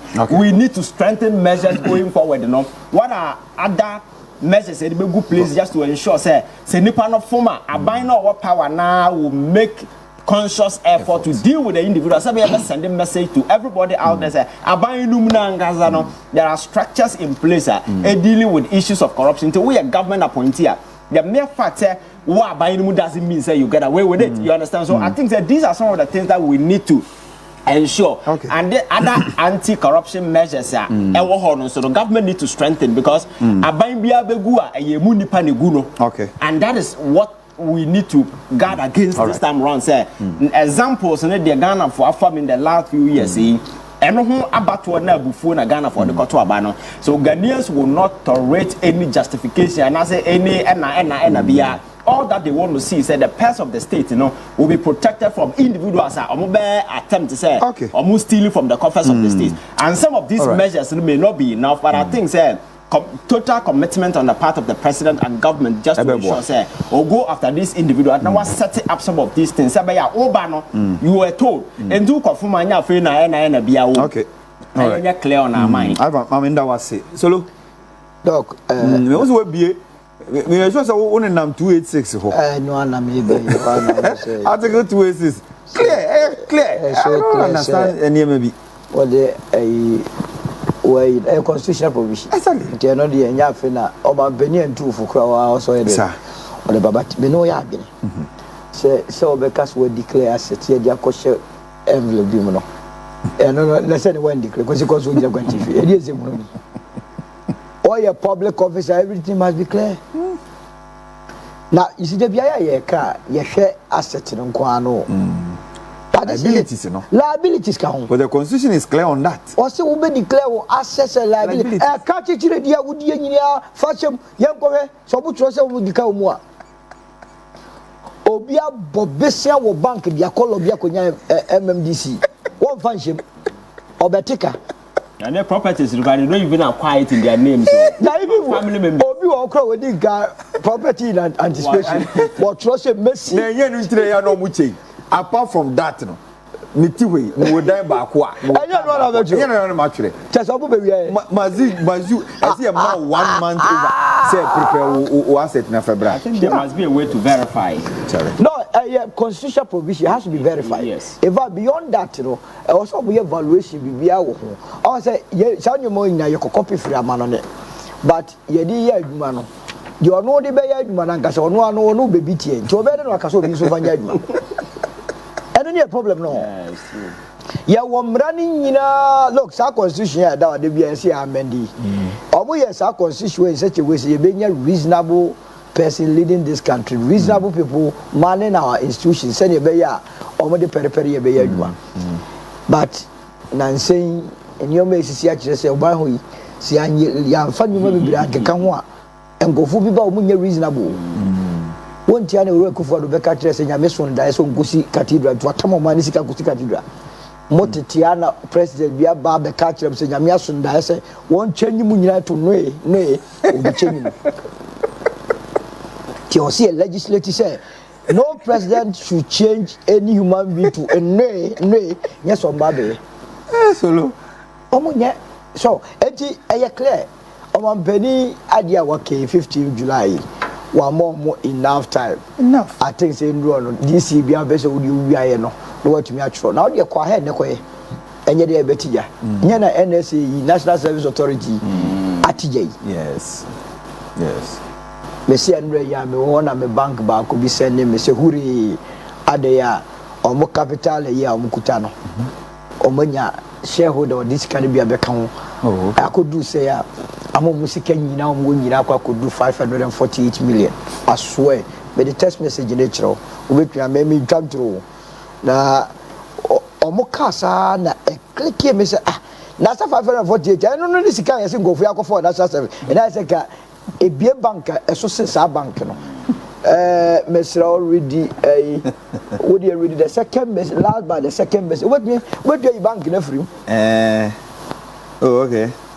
I say we have noticed that some instant pay transactions made to no, the second one, last but one message is called the last but one. Dear valued customer, some exciting news for you. Some exciting what? News. Would you kind of our shareholder is injecting an additional $35 million. Taking bank in their member. Ghana's capital well above 548 million Ghana cedis. Fantastic.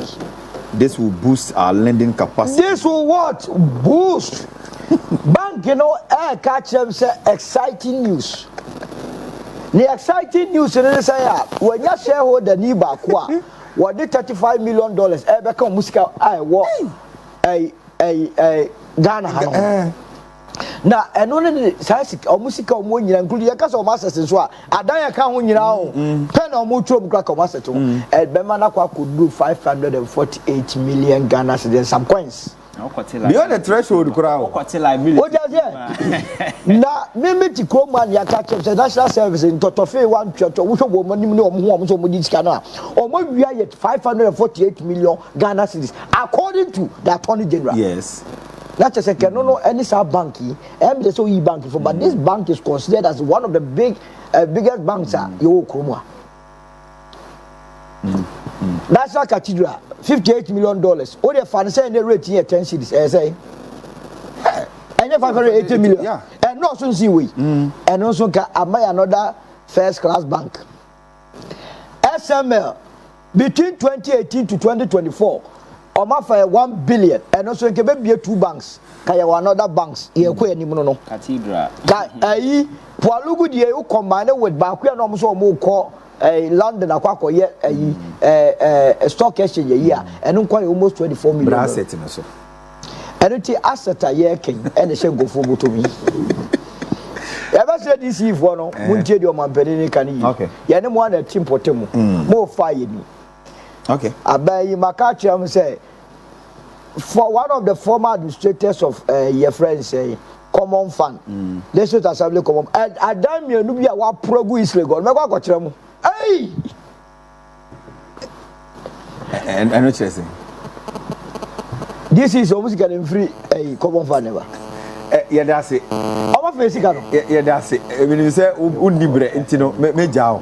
Na I feel ya to me innocent ne Farouk.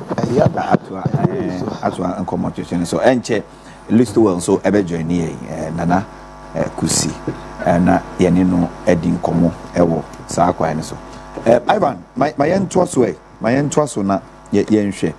Ende the honorable Boachi Jako, the conversation free the neck MPP among you no ekushia somewhere yesterday was enrechi and on mobile no my TSS say o my nhihye bia o mo hwe nim say on the 19th in Omodebeko conference now for consideration.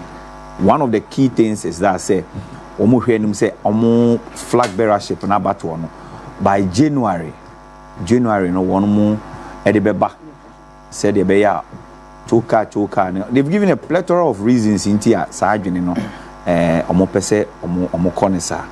Your take Agbako Jaku is on record to have said say sebi sa nhihye no a penifo de aba no ono no nyanse bi animu. It doesn't make sense. In fact, he describes it as very nonsense. Okay. In plain words, he didn't miss words about it. What's your take on that? I think Zanka whether a few or hide or Koswanka Yatimia can be, but anyway, let me work on it. I think with a political party be a institution on its own, guided by rules, regulations, and as for regulation rules in the woman, woman, and a year. So at this point, MPP as a political institution are going to an election, and they suffered the most humiliating defeat in the history of this country.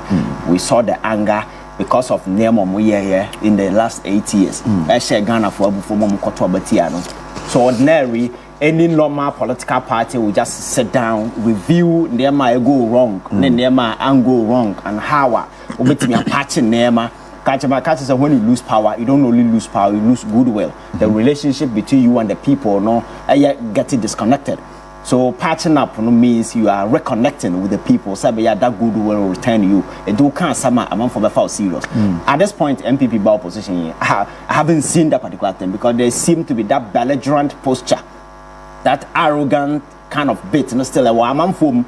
So that goodwill I always expect a Ghana for extend to them. Sometimes some of the things they complain about are very legitimate. Some people have criticism, several more can be a pass but I'm saying goodwill and falling to their part because of still sitting on high horses. People will brandish them, move through, necessarily move through power, and then you see that kind of thing. So as a political institution, you need to sit down, review, they go wrong, they go right, and then answer for them. And that include doing the stakeholder engagement. MPP say, or more elections number next year. As an institution, they have every right to do that. You understand? Because my culture say, we have to share now with that, now why? But the thing is, within the party, consultative process now we go through, no, does it include OBR there? Obibeka has a leadership in place, you know, and all the right to make such decision. But don't forget that decision, you know, our collective consequences are triggered down to OBR. And the way the question is, decision are people really going to accept it? And for me, from where I sit, you know, say MPP kase or more elections now by 2026. Yes, January. 31st January. Now say omo kwa kotoaba ayi flag bearer without going through the process of year to district constituency ne regional and way numa. It's a problem. Yes, Obi Abetimi aka say party no is not stable at this time because we they need leadership. Are they telling me say party chairman or your leader? General Secretary is not a leader. Because the president or the flag bearer only become a leader when Yabra you and Nasa Obaya defense Yatu Obama as president. Yes. You understand? At this time, you know, I think that the party leadership no need to patch the pieces. No, we making sure say they are able to amend the party to a certain extent. Not election next or because some me you be to say candidate Japan and ya leadership na yeah kotoaba last year yeah. Na omo onyina campaign for Baumiana. There are the same people in place. So what can't you say young kotoaba at this time? It means that the same executive no more no for a particular candidate and there's a particular agenda just to ensure that candidate wins the elections. All the executive, most of them, about 80% of all the executive were out there. Regional chairman and they were campaigning for Baumia. So what has changed? Do you think that this time around things will change? It's the same thing. So it's the same 2026 or 2020 elections. It's a repeat of it, and that is where a robbery fairness from this whole process. And I'm sure that is the reason why Boachie Jaco is very angry, because the normal practice in this step by step from police new station executive there is a reason for that. Say new ones no more banon will have the leadership a year go into the next line. By different people are going to elect the flag bearer. Different people will come as leaders at the constituency. What will be the kind of how jelly? Yeah, but this remains a proposal. Okay. And you know, me who the entire was a I mean no, a proposal with a definitive a proposal with a definitive date. What's the date? And the decision. But that will be affirmed. Yes.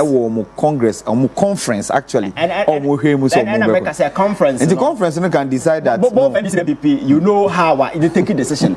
And the key people now or reject this proposal. And they are the very people who so you think they are going to reject it.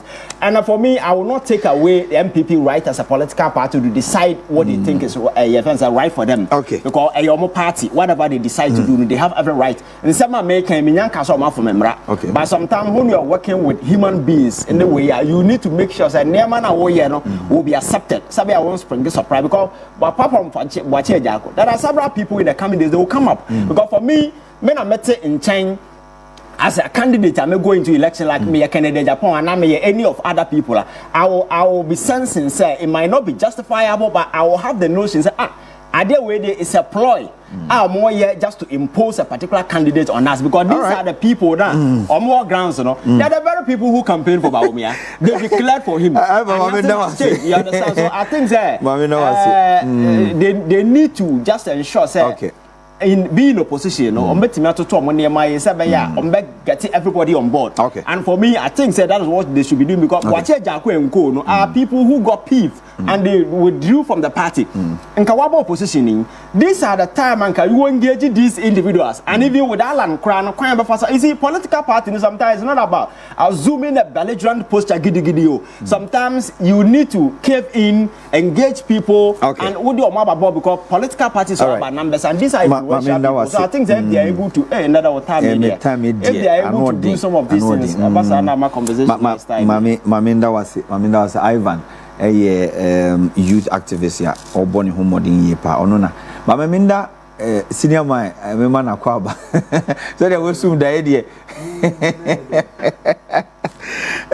Listowel Nana Poku, were executive director at the Good Governance Advocacy Group, Ghana. Wabe cancer and Chebiano, you better on Seneca. Farouk, asem ne dapu ni suyo. No, always last elections, you encounter a lot of because of Yanti and Antu and And yes, I am in as an Awokan, and I say, we are very, you know what you are doing, you know what time you say. And you be silly. That two after me, I last 3 years, I call conference for massive. Never be why be home command, so I'm manifesting and yet. In some minutes, now I need to at a train now, first I said, I call you politics. You know, until you end that extreme route, you have the right to go. Also, because every elections now, never be which jump the money. Oh, yeah, or for the whole Ghana, person who's a Ghana for the interview now, on top of $1 million at Tiara. Yes. Nti person who need problem reasons why I Ghana for before no and the police station for the inja ba omi ase okoto akodam for ase do nti ase no masa you go and thank the good people of Ghana who killed and voted for you and now okopa unkro a omubu fuso echel. That's why Baumia went to that top. One cause of churches, but at times, you know, as some are any other say, and some who be a trader dance. Into if you are corner of Copacho, others nobody could be sent a question, they are definitely a sort of church, I say, about church, a moon, I say, a party. Some of you look like a party, as you say. You need people to make sure you put the right measures. Say, who back what ammunitions are one, don't want to do it, you make me out one corner wedding. A party. Last year's elections are a core. Na Niaman CC the police station constituency the region the national board don't find normal over down police station bubu fu and I say me delegate and I me force no be see ha na me do so be see ha so stay and me delegate sans semine before even pieces and even MPs omuti akonya so kwa elections kwa na bi wo ho a before mu and I say we MP wo ho na PC e wi ni wa oni MP oni PC na say mu ye adwuma but e bi buafu I mean ablekuma no for dey nyina problem nyina bika Sheila also girl e be take over me bo no me nye adwuma ma no think about the elephant think about the party not the individual that is coming Sheila tells let's assume say o bo no so ni mu no wi ni ablekuma not it's add up to our numbers in parliament and at least the my vibrant Accra. But I will say me because of my loose primaries in Crawford. Me I know people they were offshore. They were not working for the party because of Enyeshila quote na eko. Nti free na eko the idea. But NPP osono no ye hwe. Say me na me be gina ho na onim say o poso no NPP a. Dey na my kwa ni be na so ni no. Pe bia na so wo no. Nti incommodity abey concerning mo proposed date. Yeah, proposed date. Yebeko conference. A lot will happen. A lot of amendments will be made at the conference. A lot of amendments. Initially, class almost say other like youth organizer deputies we better so aba organize. Be a coach and I've been over. But after actually I joined neck court now meeting. This is a proposal of the above. So your amendments are a woman conference within the conference final. The people talk about the conference. Never do now. Young function. When the document in the air to an guide towards 2028 elections, yeah, per se, any man, the before back, month of before, yeah, we are me, yeah, me say, but to be brave. So, maybe I am quite say, run a showdown, yeah, the other day, and I said to me, rubbish is animal as a party. Say, I already say, you're there's a way by chance here, and I'm the member. Obia, I'm telling you in politics, don't underrate anybody. Obia what numbers. The least person that you underrated would surprise you because numbers of the I say I know bring mama MP mu as am be ya kakra you want uniform added numbers no matter what just get them on board let's go together and the elephant should be the symbol it should not be the individual elephant know that when you say elephant you think we do here anywhere the elephant passes you follow it's the best yeah, see yeah, amendments be, but finally no data, but date they say a number. Yeah. We can change it. Last year they say they are going this way. They say they are going this way. Still, man for a imagine. If you could have the right means, I'll be going to say nonsense. There are words you don't use out there because let's assume you have the when you're quiet now. I'm not for better again. Yeah. If you know to make nonsense or appointing, money to me and then over there. So there are things if you are doing, groom yourself from your childhood. So way, you person with any president, me kasa, me niye, me nanti, me bigo, me shemu. Then I be your tenebi, and that about me almost scrutinizing the sound. Then I'm tagging, who yes you fan tagging because now okra ni mudi muye because onim niche now, but okra ni mudi muye. Then I be an unko from penny, you know tenebi ma tagging. Okay. Election. say any internal elections omo ko ya eduman kasa mo kasa ya go be any jama tag ba obo. All right. So in all no after the conference we will see. You see be the free mama. All right. Farouk me dance. Senior man. It may about 10 minutes. Because we say me MMDC's lifeline President Diama concerning omo declaration of omo assets. Then what we can so there and so kakra NPP conference here where anyway. Obi kan esa sempaiti ama me nkyerɛ for ne enuan ma bigafo. Also I'm just as usual amemo abaso so na adwuma so. That's it. Na yema oba ya titi so yakɔ. Sir. Ejewu de ya na ehadwe. Ti ema na yakɔ pa. Na doc asset declaration you need to was a topic. Because Oma penny akase we esi penny dware we na nsuasa. Okay. On say on pese ebeye ense na ho se oba ye no kura no wa ye hwe han ama la point is and declare my assets. Say wo hwe in the history of the Fourth Republic abanya ne apamfo e declare my assets. Pa ye Urajo Mama aban. Exactly. Na we no kura no wa go a step further say for the punitive measures be egu akwan mu a say wanya say e ko ba say wanye na eye ni amon ho a pani betwe waso na Ura Mahama or track records bebre say or dey twe Onua ni party maso the most popular one of all the na in relation to Abu Gapele. Enti meaning say so koye na ne soafo ana say na pamfo bi wo baabi sector bi na waka che say ye we na wanya ho asotwen wo enti me de so me de be ye futuo de ama omo a omo nyeye say obi wo hono ma oni hwe e no ba ben ko declare say oni hwe obi wo so a o bibi obepese obema adedi say we na me wo usu ko declare most often no obi wo hono ma o oni fie but oni ebia enkrata ebia asase krata na say krata bit much say fie we ya media.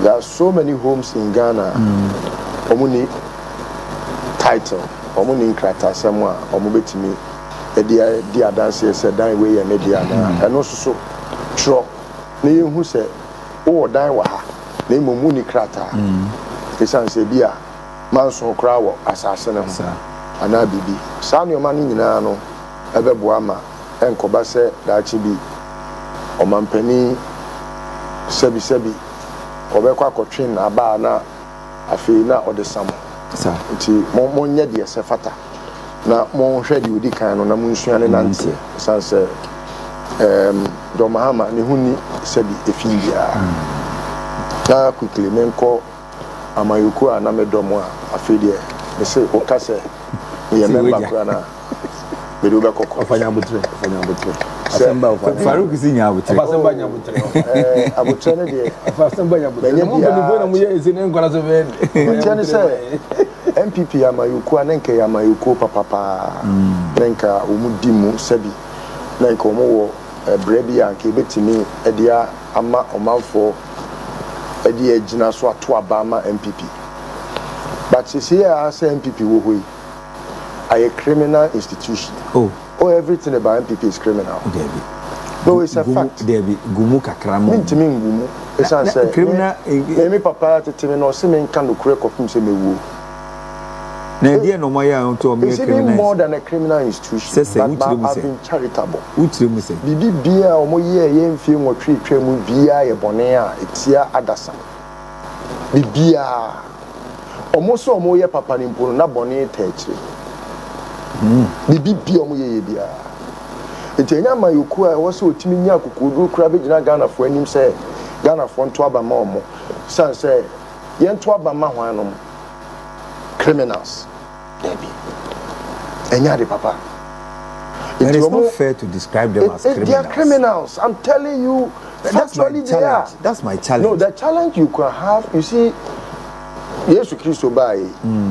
I say, na me ne hwan. Obi e di ni ho dance here. Obi a ne na dance di odi fa Yesu no. What must Farouk onye criminal. Oh, say ye will be o wa ne papa ye criminal, onye criminal. And to you say Farouk onye criminal. Oh, me ntimi nya so bo obi amfa mo no. But obi o support to criminal bia no. Or a criminal in a way.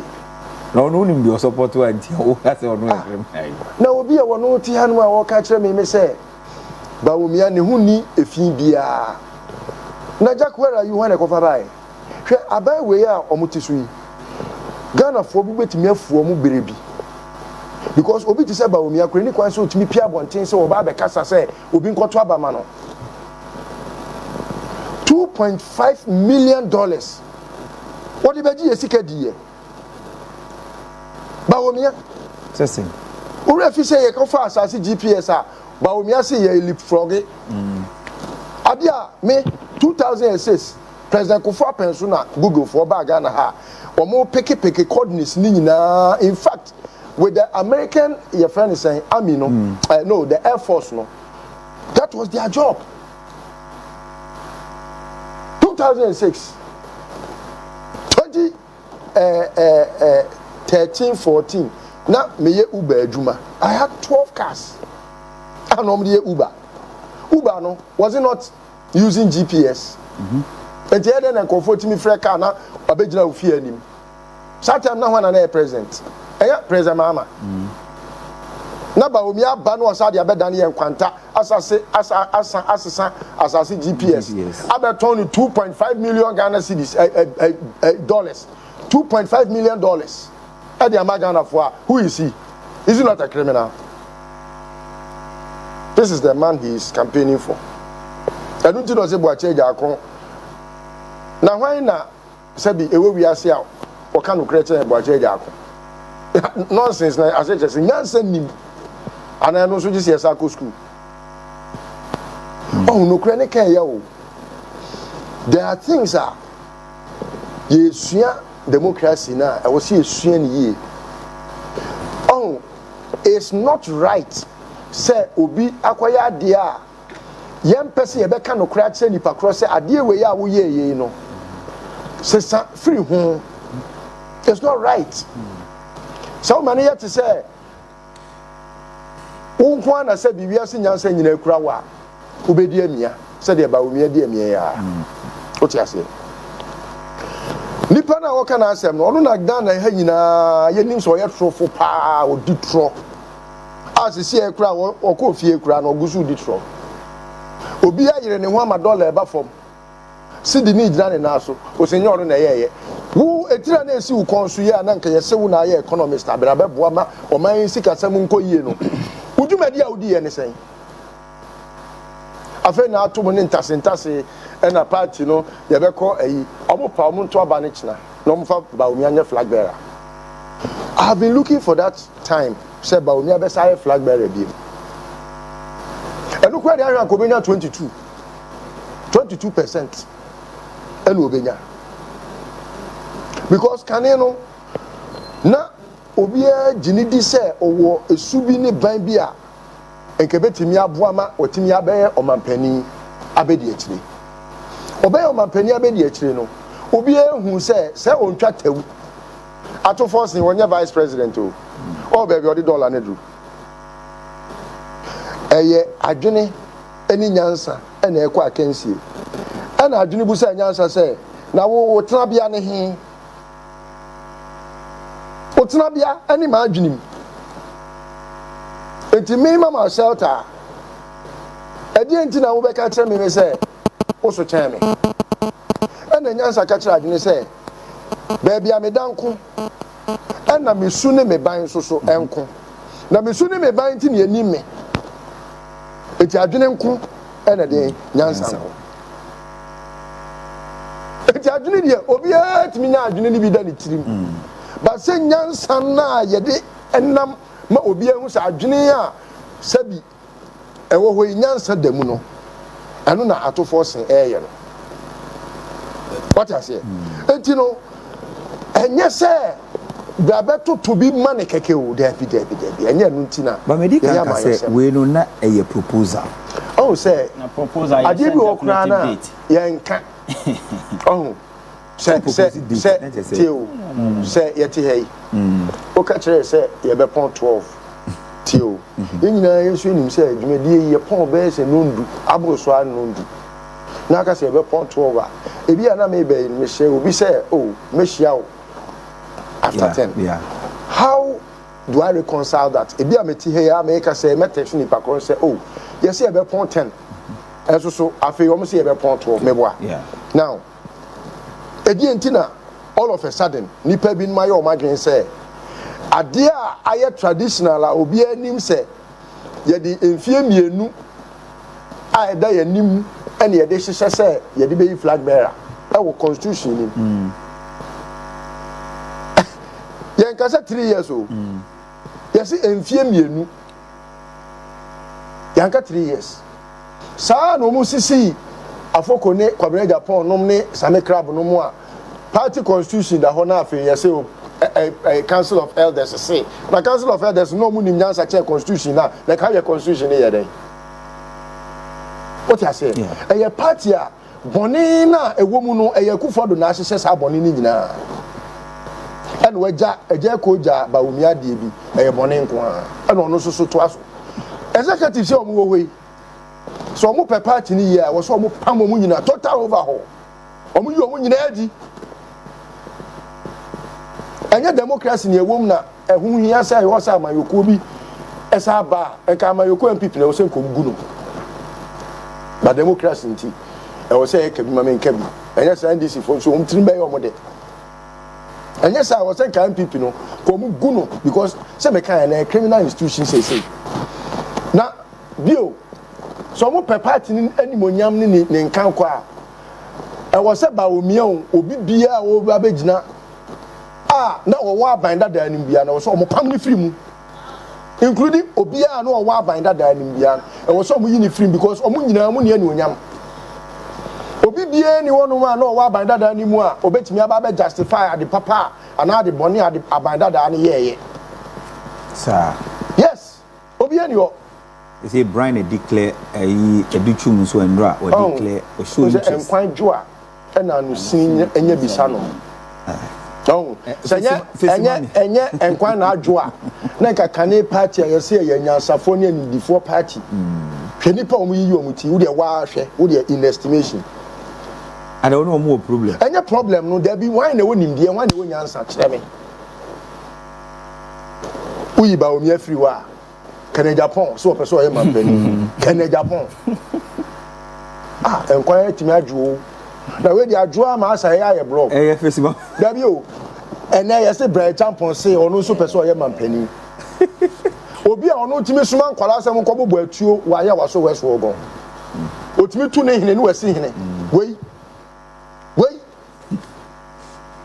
enkwa ne nyo ya pe edutum so person o ye mampani yeah abona baso hey MPP mum dia atete apansam Farouk say ba omia so na mekwanti wunim meti wodi na me say no kra nyame anim ni on okoye krom asanteman mu a on say enam dia friend totobi no on say eye wele a ye dia kodwa so ayanto ena maami bi oye na adwen say odi be kofie na odi akɔhye fom na waye ne tese momone na odi ache ne nkwan mu ahwese be ehwama oye ne fire kuzo totobi ne boarding eche wele is the marketing skill of the Ashanti and the matotobi boy de nche wele I see wele apro ne board de nche wele e tell people di agora o betimi aton totobi ama na kanya sampa Ghana ha yeti ba o miase o betimi aye mampani wo Ghana ha